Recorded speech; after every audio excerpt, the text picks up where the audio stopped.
Hello guys, मेरा नाम अभिषेक और आप सबका स्वागत है मेरे चैनल में एक बार फिर से। आज फिर से लेके आया हूँ आपके लिए एक और नई वीडियो। और आज की जो हमारी कहानी होने वाली है ये आ रही है मुंबई से। काफ़ी इंटरेस्टिंग स्टोरी है और ये एक परिवार के बारे में एक कहानी है जो कि 3 भाई बहन थे और काफ़ी अच्छा दिन था, लेकिन उनके साथ वो दिन किस तरीके से बुरे दिन में कन्वर्ट हुआ उसके बारे में ये एक कहानी है। अगर आपको वीडियो अच्छी लगे तो वीडियो को लाइक शेयर सब्सक्राइब ज़रूर कर देना। अपने दोस्तों के साथ इस वीडियो को ज़रूर शेयर करना। और अगर आपके पास ऐसी कोई कहानी है जो चाहते हैं आप कि मैं शेयर करूं या मैं यहाँ पे नरेशन दूं उसका, ये कहानी आ रही है मुंबई से, जिसको हम कहते हैं सपनों का शहर। बहुत लोग हैं जो दूसरे शहरों से मुंबई जाते हैं सिर्फ अपने सपने पूरे करने। तो ऐसा ही एक परिवार था जो अपने कुछ सपने और कुछ अच्छी इनकम करने के लिए मुंबई में रह रहा था। लेकिन उनके साथ कुछ ऐसा होता है कि काफ़ी दर्दनाक हो जाती हैं वो चीज़ें। उसी के बारे में मैं आज आपको बताने वाला हूँ। तो ये कहानी है एक परिवार जिसके अंदर 3 भाई बहन थे और उनके मम्मी पापा। लड़की का नाम था स्मृति और उसके 2 भाई थे। तो स्मृति जो थी एक गोल्ड मेडलिस्ट लड़की थी बैडमिंटन में, और एक्स्ट्रा को करिकुलर एक्टिविटीज़ में काफ़ी ज़्यादा उसका मन लगता था, लाइक डांस या फिर कुछ भी चीज़ें उससे करवा लो बेधड़क होके बहुत आराम से चीज़ें कर लेती थी। डांस का उसको बहुत ज़्यादा शौक था। तो वो जिस अपार्टमेंट में रहा करते थे उस अपार्टमेंट में ना ये सब चीज़ें होती रहती थी, लाइक रेसिंग हुई, कभी रनिंग हुई। और अब जैसे डांडिया नाइट्स था वहाँ पे, तो उसके अंदर स्मृति अपना परफॉर्मेंस देने वाली थी। तो वो जो परफॉर्मेंस देने वाली थी उसके लिए उसने डांस वगैरह सब कुछ प्रिपेयर किया हुआ था। नीचे सोसाइटी में डांडिया स्टार्ट हो गया था। तो जो बच्चे उसके साथ डांस करने वाले थे, छोटे छोटे बच्चे, उन लोगों का उसके पास कॉल आता है कि मैम आप अभी तक आए नहीं, आपका वेट हो रहा है, आपका परफॉर्मेंस आने वाला है। तो स्मृति कहती है कि मैं बस थोड़ी देर में आ ही रही हूँ, बस मैं सैंडल पहन रही हूँ और आ रही हूँ। फ़ोन कट करके जैसे ही वो सैंडल पहन रही होती है, इतने में ही उसकी दोस्त प्रज्ञा का उसके पास फ़ोन आता है। प्रज्ञा बोलती है कि यार मेरी ना सैंडल्स टूट गई हैं और मैं तेरी सोसाइटी में ही खड़ी हूँ, अपने डांस परफॉर्मेंस के लिए आई थी। ये दोनों लड़कियाँ एक साथ ही डांस करने वाली थी। तो क्या तू मुझे अपनी कोई सैंडल दे देगी, क्योंकि अगर मैं अपने घर अभी जाती हूँ तो वहाँ से आके सैंडल लेके आने में मुझे काफ़ी टाइम लग जाएगा। तो क्या तू मुझे अपनी सैंडल दे सकती है। तो स्मृति कहती है कि यार तू कैसी फॉर्मेलिटी कर रही है, तू बस आ जा और सैंडल ले ले, इतना मत सोच यार, इतना कोई सोचने वाली बात थोड़ी है। तो प्रज्ञा कहती है ठीक है मैं आ रही हूँ, और प्रज्ञा उसके घर आने के लिए निकल जाती है नीचे से ऊपर। अब जब प्रज्ञा उसके फ्लैट पे पहुंचती है तो वो गेट नॉक करती है, और गेट नॉक करते हुए वो क्या देखती है कि जैसे ही वो नॉक करती है ना गेट, तभी वो देखती है उसके नॉक करने पे ही गेट हल्का सा खुल जाता है। अब जैसे ही गेट खुला हुआ उसे दिखता है तो उसे लगता है शायद हो सकता है कि मम्मी पापा उसके अभी डांडिया नाइट्स में गए हों तो गेट खुला छोड़ गए हों, शायद हो सकता है। अब जैसे ही वो गेट खोल के हल्का सा अंदर घुसती है ना, तो वो क्या देखती है, उसे दिखता है कि गौरव नाम का एक लड़का उसके घर से एक कमरे से दूसरे कमरे में जा रहा होता है। तो प्रज्ञा कहती है अच्छा स्मृति, इसलिए तुझे देर हो रही थी, गौरव को तूने घर पे बुला रखा है, अच्छा ओहो ये बात है। तो स्मृति कहती है तू पागल है क्या, पहली बात तो गौरव से मेरा कोई मतलब नहीं है, और दूसरी चीज़ गौरव मेरे घर में क्या करेगा।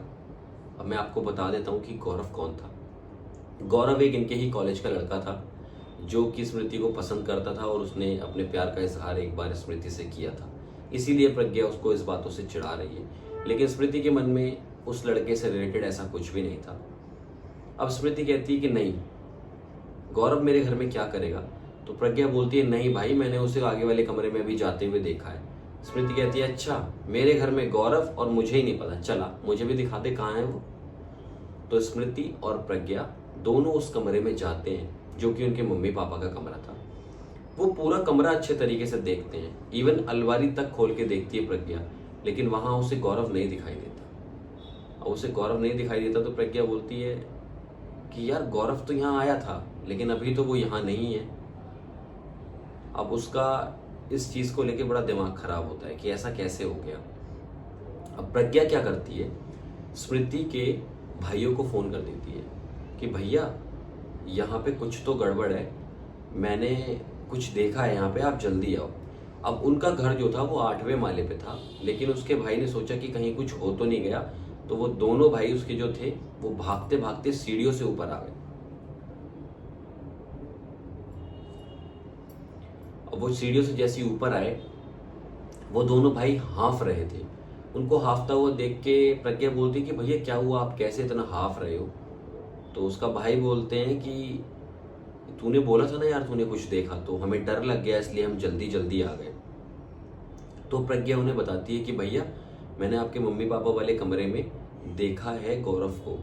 तो वो हंसने लगते हैं, अच्छा गौरव को?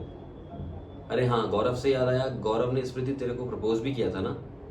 पढ़ाई कर लो, पढ़ाई तुम लोग, और कोई काम नहीं है कि तुम्हारे पास ये सब फालतू बकवास करने के अलावा? प्रज्ञा बोलती है कि भैया सही में मैंने गौरव को यहाँ पे देखा था। इतने में स्मृति बोलती है, भैया देख लो ये कैसे कह रही है, गौरव से हमारा क्या मतलब है और वो हमारे घर में क्या करेगा? तो गौरव जो था ना, वो इतना बड़ा लड़का था, लाइक उसके भैया की एज का ही था। तो उसके भैया बोलते हैं गौरव यहाँ कैसे आ जाएगा, गौरव तो पहली बात यहाँ है ही नहीं, वो तो किसी काम से गुजरात गया हुआ है। तो ये चीज़ तो क्लियर हो गई कि गौरव नहीं था। इतने में प्रज्ञा बोलती है कि ठीक है चलो मैं जा रही हूँ नीचे और तू जल्दी से तैयार होके आ जाना। ये चीज़ वो स्मृति को बोलती है। स्मृति कहती है कि हाँ मैं थोड़ा सा मेकअप वगैरह कर लूँ यार, मेरा डांस परफॉर्मेंस है आज, तो मुझे अच्छा दिखना चाहिए ना, तो मैं थोड़ा सा मेकअप वगैरह कर लेती हूँ। अब वो अपने पर्सनल कमरे में चली जाती है स्मृति, और वो ना वहाँ पे शीशा लगा हुआ था, तो वहाँ पे अपना मेकअप कर रही होती है और थोड़े बाल वगैरह वो ठीक कर रही होती है। जब वो बाल वगैरह ठीक कर रही होती है तो उस शीशे में वो क्या देखती है, ये विंडो का शीशा है। ये उसको देख रही है कि उस शीशे को देख के उसके अंदर इसे कोई बंदा दिखाई दिया। जब इसे ये बंदा दिखाई दिया तो ये एकदम से डर गई। पीछे देखे तो वो बंदा नहीं, सामने शीशे में देखे तो वो बंदा इसे दिख रहा था। अब बंदा इसे दिख रहा था तो इसके हाथ से ना इत्र की बोतल छुट के गिर जाती है। अब जैसे ही इसके हाथ से इत्र की बोतल छुट के गिरती है तो उस पूरे कमरे में इत्र इत्र हो जाता है। अब इसके भाई देखते हैं कि यार इतनी खुशबू कहाँ से आ रही है, तो वो भाग के इसके कमरे में आते हैं। वो पूछते हैं कि ये खुशबू कैसी आ रही है, तो स्मृति कहती है कि भैया वो इत्र की बोतल गिर गई मुझसे और इससे इत्र इत्र हो गया यहाँ पे, तो मैं इसे ही साफ कर रही थी। तो उसका भाई बोलता है अरे तू नीचे जा, हम साफ कर देंगे, परेशान मत हो। तो वो कहती है भैया ये तो आप साफ कर दोगे, लेकिन वो कहता है लेकिन क्या, रुक जा एक मिनट, मैं ज़रा खिड़कियाँ खोल दूँ, पहले इसकी स्मेल बाहर निकल जाए, थोड़ा वेंटिलेशन के थ्रू थोड़ा सा अच्छा हो जाएगा, सही हो जाएगा कमरा। उसका भाई विंडो जब खोलता है ना, एक विंडो नहीं खुलती, बाकी सारी विंडो खुलती है, और ये वही विंडो थी जिसमें उसे रिफ्लेक्शन दिख रहा था। कहती है भैया पर, वो कहता है अब बता तू क्या कह रही थी, कुछ पर कर रही थी, तू बता मुझे क्या हुआ। कहती है भैया मैंने अभी विंडो में किसी आदमी को देखा और पीछे देख रही तो वो नहीं है। उसके दोनों भाई उस विंडो में यूं करके देखते हैं आगे को क्या है, और उन्हें भी विंडो में वो आदमी दिखाई दे रहा था। अब जब उन्हें वो आदमी दिखाई दिया, उन्होंने पीछे देखा तो कोई नहीं। अब उसका जो छोटा भाई था स्मृति का, उसे गुस्सा आ गया। उसने गुस्से में उस शीशे पे हाथ मार दिया और वो शीशा टूट गया। अब बड़े भाई को डर लगा कि इसके हाथ में चोट तो नहीं लग गई। देखा तो उसके हाथ में कोई चोट नहीं थी। उसने बोला कि जा तू अपना हाथ धोया, तूने इतनी तेज शीशा तोड़ दिया। तो वो अपना हाथ धोने चला जाता है वॉश बेसिन पे। अब शीशा टूटने के बाद ना इन लोगों को डर और ज़्यादा लगने लगा था, लेकिन इन्होंने ऐसा सुना था कि जिस चीज़ में भी अगर कोई तुम्हें गलत चीज़ दिख रही है उसको तोड़ दो या उस सोर्स को ख़त्म कर दो तो वो चीज़ वहाँ से चली जाती है। इस चक्कर में उन्होंने ये शीशा तोड़ दिया। अब जैसे ही शीशा तोड़ा, इन लोगों को डर लगा भाई। इन लोगों ने तुरंत अपने मम्मी पापा को फ़ोन किया कि मम्मी ऐसे ऐसे करके हमें कुछ दिखाई दे रहा है। इसकी मम्मी बोलती हैं क्या कह रहा है बेटा, तेरी आवाज़ सही से नहीं आ रही है। मम्मी यहाँ पे हमने किसी को देखा है। बेटा तेरी आवाज़ सही से नहीं आ रही है, तू एक काम कर, तुम तीनों नीचे आओ, नीचे आके मुझे बताओ क्या हुआ है। वो तीनों भाई आओ देखते हैं ताओ, अपने घर में लगाते हैं ताला और तीनों के तीनों नीचे चले जाते हैं। अब तीनों नीचे जाते हैं और जाके अपनी माँ को अपनी पूरी बात बताते हैं। वहाँ उसके पापा भी खड़े थे। तो माँ बोलती है क्या ड्रामा कर रहे हो तुम लोग, तेरा तो डांस परफॉर्मेंस है ना स्मृति, तो अपने डांस की तैयारी कर। स्मृति बोलती है कि मम्मी मैं डांस नहीं करूँगी चाहे कुछ भी हो जाए। तो उसकी माँ कहती है अच्छा ये डांस ना करने की वजह से तुम लोगों ने ड्रामा किया है कि तुम्हें कुछ दिख रहा है और ये है और वो है। डांस नहीं करना था तो पहले ही साफ मना कर देती, हम लोगों ने बोल दिया, पूरी सोसाइटी में हमारी क्या इज्जत खराब करवाएगी। तो स्मृति बोलती है मम्मी नहीं, सच में मुझे कुछ दिख रहा है, प्लीज़ कुछ करो। उसकी मम्मी कहती है झूठ मत बोल। इतने में उसका बड़ा भाई प्रज्ञा को आवाज़ मारता है, प्रज्ञा। प्रज्ञा आ जाती है, बोलता है प्रज्ञा तू बता जरा मम्मी को क्या देखा तूने ऊपर। प्रज्ञा बोलती है कि आंटी मैंने ऐसे ऐसे करके एक आदमी को देखा था। फिर स्मृति अपनी बात पूरी बताती है, फिर वो दोनों भाई बताते हैं। उसकी माँ को होता है कि हाँ शायद कुछ हो सकता है, लेकिन उसकी माँ उन लोगों के सामने ऐसा इजहार नहीं कर रही थी कि उसे समझ आ चुकी है। उन्होंने बोला तू जा अपनी डांस की प्रैक्टिस कर और तुझे डांस करना है, फालतू बातों में मत सोच इतना। अब इतने में उसका बड़ा भाई बोलता है कि बेटा एक काम कर, तू थोड़ा सा वॉक कर ले। अब जैसे ही वो वॉक करने के लिए बोलता है ना उसका भाई, इतने में ही प्रज्ञा बोलती है कि भैया वो ना हमें आइसक्रीम खाने का मन था। तो उसका भाई बोलता है ठीक है जा, सोसाइटी के बाहर जो आइसक्रीम वाला खड़ा होता है वहां से आइसक्रीम लेके खा के आ जाओ तुम लोग।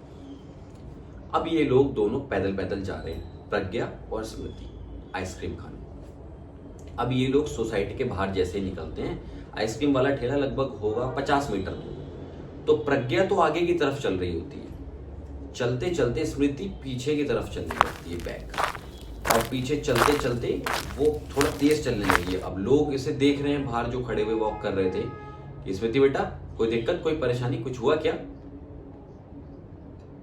इतना सुनते ही स्मृति पीछे मुड़ती है और तेज भागने लगती है। अब ऐसी आवाजें सुन के प्रज्ञा को लगा शायद कुछ हुआ। प्रज्ञा जब पीछे मुड़ के देखती है तो वो देखती है कि स्मृति तेज तेज भाग रही है, सोसाइटी की तरफ नहीं, किसी अनजान रास्ते पे वो भाग रही है। प्रज्ञा तुरंत स्मृति के भाई को फोन करती है कि भैया ऐसे ऐसे हो गया है, जल्दी आ जाओ।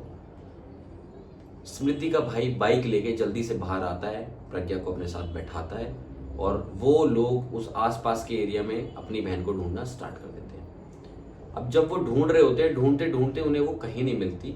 वो दोबारा अपनी सोसाइटी के गेट पे आते हैं तो एक बच्चा बोलता है कि भैया आप किसे ढूंढ रहे हो, स्मृति दीदी को, वो तो वहां सीढ़ी पे बैठी हुई है। अब जैसे ही उसका बड़ा भाई ये सुनता है तो बड़ा भाई, छोटे भाई, मम्मी पापा सबको लेके वो सीढ़ियों के पास सब लोग पहुंच जाते हैं। भाई उसने अपनी गर्दन ऐसे नीचे कर रखी थी और बाल सारे आगे गिरे हुए थे। अब बाल जब आगे गिरे हुए थे तो वो लोग उसे देख के समझ तो रहे थे कि कुछ तो दिक्कत है। एक औरत वहां खड़ी थी, उसने बोला कि इसकी शक्ल देख के मुझे लग रहा है कि कुछ तो इसके व्यवहार में अंतर है, मैं जाके पंडित जी को बुला के लाती हूँ। वो औरत पंडित जी को बुलाने चली गई जो उनके सोसाइटी के मंदिर के पंडित थे। अब इतने में वो पूछता है कि तेरा क्या ड्रामा है स्मृति, क्या ड्रामा कर रही है तू ये, बड़ा भाई उसका। स्मृति कोई जवाब नहीं दे रही। फिर से पूछता है वो, स्मृति तेरा क्या ड्रामा है। स्मृति हंसने लगी, हंस के बोलती है, भूल गया क्या मुझे, याद नहीं हूं, मुझे तूने अभी शीशे में देखा था ना, वही हूं मैं। तेरा छोटा भाई कुछ ज्यादा ही गुस्सा करता है ना, बहुत हाथ चला रहा था, अब हाथ चला। छोटे वाले भाई का मुंह नीचे हो जाता है और वो कुछ नहीं कर रहा है, कुछ भी नहीं बोल रहा है। इतना बोल के स्मृति उन सब लोगों के बीच में से निकल के वहां भाग जाती है जहां डांडिया हो रहा था, पहले हो चुका था कह सकते हैं। वहां पर जाके वो ऐसे डांडिया खेलने लगी जैसे डांडिया खेला जाता है, और वो इस तरीके से स्टिक्स मार रही थी लाइक जैसे कि कोई सामने दूसरा बंदा उसके साथ डांडिया खेल रहा है। उसका भाई भाग के उसके पास जाता है और बोलता है, स्मृति मम्मी पापा की इज्जत क्यों खराब कर रही है, क्या दिक्कत है बता मुझे। अरे तुझे समझ नहीं आ रहा, तेरी बहन वहां सीढ़ियों पे बैठी है, मैं वही हूं जिसे तूने देखा था। बोलना अपने भाई से अब हाथ चलाए मेरे ऊपर। वो डर गया एकदम। इतने में वही आंटी जो पंडित जी को बुलाने गई थी, उन आंटी ने बोला कि जल्दी से इसे मंदिर की साइड लेके चलो। अब जैसे ही उसका बड़ा भाई उसका हाथ पकड़ के उसे मंदिर की साइड लेके जा रहा होता है, स्मृति एकदम से एक झूला पकड़ लेती है जो कि सीसा होता है, जमीन के अंदर गड़ा रहता है। अब उसके भाई ने जैसे ही उसे खींचने की कोशिश की, पूरा झूला हिल रहा था। ये सब देख के सोसाइटी के लोगों को बड़ा मजा आ रहा था, वो लोग वीडियो बनाना स्टार्ट कर दिए। अब ये सब देख के स्मृति के बड़े भाई ने बोला कि कम से कम वीडियो तो मत बनाओ इस बच्ची की, अभी आगे शादी होगी, दिक्कतें हो सकती हैं हमें, आपको पता है 1 मिनट में वीडियो वायरल होती है। उन लोगों ने उसकी बात समझी और वीडियो बनानी बंद कर दी। फिर उसके बड़े भाई ने हाथ जोड़ के स्मृति से रिक्वेस्ट की कि प्लीज चल मेरे साथ चल, प्लीज चल। अब जब उसने ऐसा बोला तो जैसे तैसे करके उसको मंदिर लेके गए। अब वो पंडित जी के सामने बैठी है, और वो जो मंदिर था ना, वो मंदिर ऐसा वैसा मंदिर नहीं था। आपने देखा होगा काफी लोग ऐसे ही मूर्ति खरीदते हैं और लाके रख लेते हैं, लेकिन उस मूर्ति की प्रॉपर तरीके से पूजा हुई थी और वहाँ पे 10-11 दिन तक पूरा जाप वगैरह चले थे, स्थापित किया गया था प्रॉपर उस मूर्ति को। तो वहाँ पे कहते हैं कि भगवान का थोड़ा वास रहता है, वहाँ पे प्रेत आत्मा आने से थोड़ा डरती हैं। जब उसे अंदर लेके जा रहे थे तो स्मृति बड़बड़ाना शुरू कर चुकी थी और ऐसे ऐसे तेज तेज गर्दन फेंक रही थी। पंडित जी को समझ आ रहा था कि कुछ तो दिक्कत है। अब स्मृति का बड़ा भाई अपनी बहन को तो यहाँ ले आया था, लेकिन उसने ध्यान नहीं दिया कि उसका छोटा भाई यहाँ नहीं है। इतने में स्मृति बोलती है, तू इसे तो यहाँ ले आया, तूने देखा कि तेरा भाई कहाँ है? अब वो ये सुन के तो भागा वहां से अपने भाई को ढूंढने, लेकिन उसे क्या पता कि उसका भाई कहाँ है। किसी आदमी ने उससे बोला कि अरे वो तो सोसाइटी की पार्किंग में गाड़ी के नीचे फंसे हुए हैं आपके छोटे भाई। वो भाग के पार्किंग में जाता है अपने 7-8 दोस्तों के साथ और वहां देखता है कि उसका भाई एक गाड़ी के नीचे लेटा हुआ है। वो कह रहा है भैया मेरा पैर फंसा हुआ है। कहता है अरे बाहर निकलना, क्या हो गया तुझे? भैया मेरा पैर फंसा हुआ है। उसके बड़े भाई ने जैसे तैसे करके उस गाड़ी वाले को बुलाया, वहां से वो गाड़ी हटवाई, लेकिन उसके बाद भी वो बोल रहा था भैया मेरा पैर फंसा हुआ है। उसने बोला कि क्या पैर फंसा हुआ है? पैर तो कहाँ फंसा हुआ है तेरा पैर? गाड़ी तो हटवा दी मैंने। भैया मेरा पैर बालों से बंधा हुआ है। अरे किसके बालों से बंधा हुआ है? अरे तू फिर समझ नहीं रहा है मेरी बात? तेरी बहन के बालों से बंधा है मेरा पैर। भूल गया क्या मुझे? अभी तो मिला था सोसाइटी में।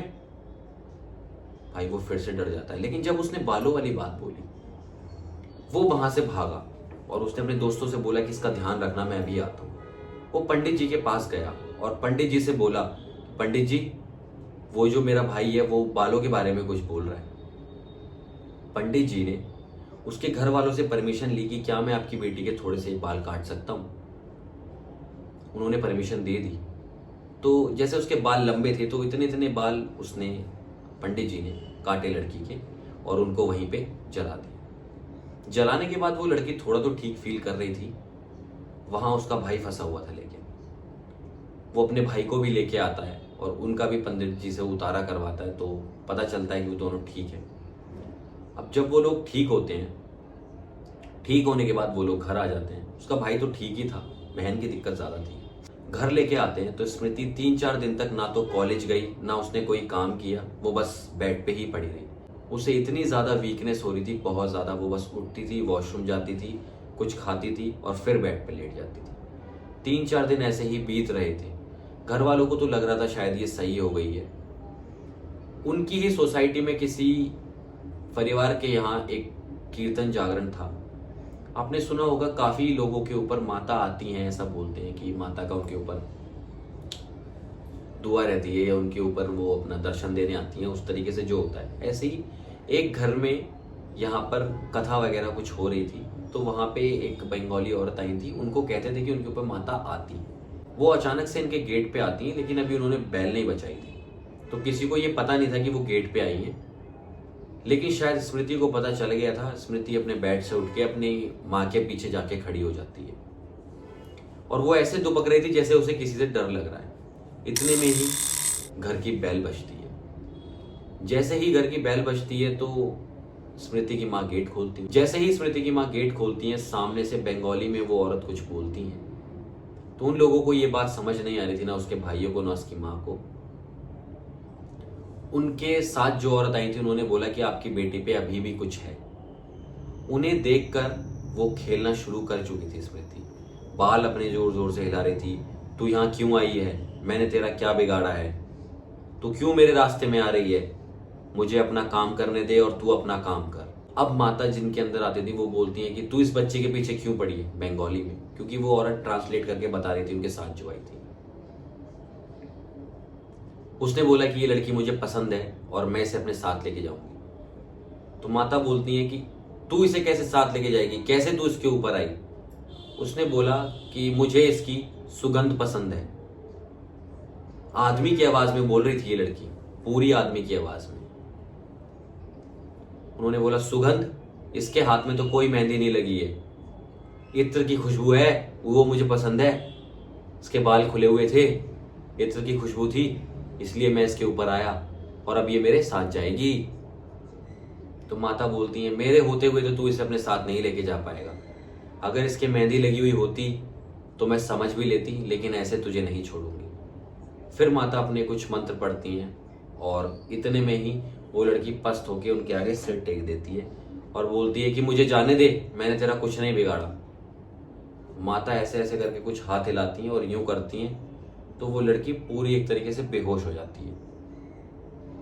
बेहोश होने के बाद माता के हाथ में कुछ तो था, माता ने उसे ऐसे बोतल में डाल के बंद कर दिया। उसके बाद स्मृति के ऊपर पानी डाला गया और स्मृति को उठाया गया तो स्मृति उठ गई थी। स्मृति थोड़ा ठीक भी फील कर रही थी अब, और तब से वो अभी तो ठीक है। ये लड़कियों के लिए बोला जाता है कि 4-5 चीज़ें हैं जिनका ध्यान देना चाहिए। एक तो खुले बाल, परफ्यूम वगैरह कम लगाना चाहिए, बाल गीले नहीं होने चाहिए ज़्यादा, और डेट्स का आगे पीछे होना। ये सारी चीज़ें भूत प्रेत को ज़्यादा लुभाती हैं। तो यही सारी चीज़ें उस भूत प्रेत से उस टाइम पर स्मृति की मैच हो रही थी, जिस वजह से वो भूत उनके ऊपर आया था। तो यही थी आज की कहानी। स्मृति अब तो ठीक है, उसके परिवार वाले भी ठीक हैं, लेकिन ये सब चीज़ें उन्हें थोड़ा सा तो ड्रामा दे के गई है। तो अगर ये कहानी आपको अच्छी लगी हो तो वीडियो को लाइक, शेयर, सब्सक्राइब करना। अगर आपके पास भी ऐसी कोई कहानी है तो मेरे इंस्टाग्राम पे या फिर मेरे ईमेल पे जाके आप शेयर कर सकते हैं। मैं कोशिश करूंगा कि उस स्टोरी को अच्छे से नरेट करके यहाँ पे प्रेजेंट करूँ। हो सकता है कि शायद अगली स्टोरी आपके ऊपर ही बन रही हो। और इस वीडियो को अपने दोस्तों के साथ जरूर शेयर करना जो इन सब चीज़ों में इंटरेस्टेड है, ऐसी वीडियोज़ में इंटरेस्टेड है। मैं मिलूंगा आपसे नेक्स्ट वीडियो में कल। तब तक के लिए शुक्रिया, बाय बाय।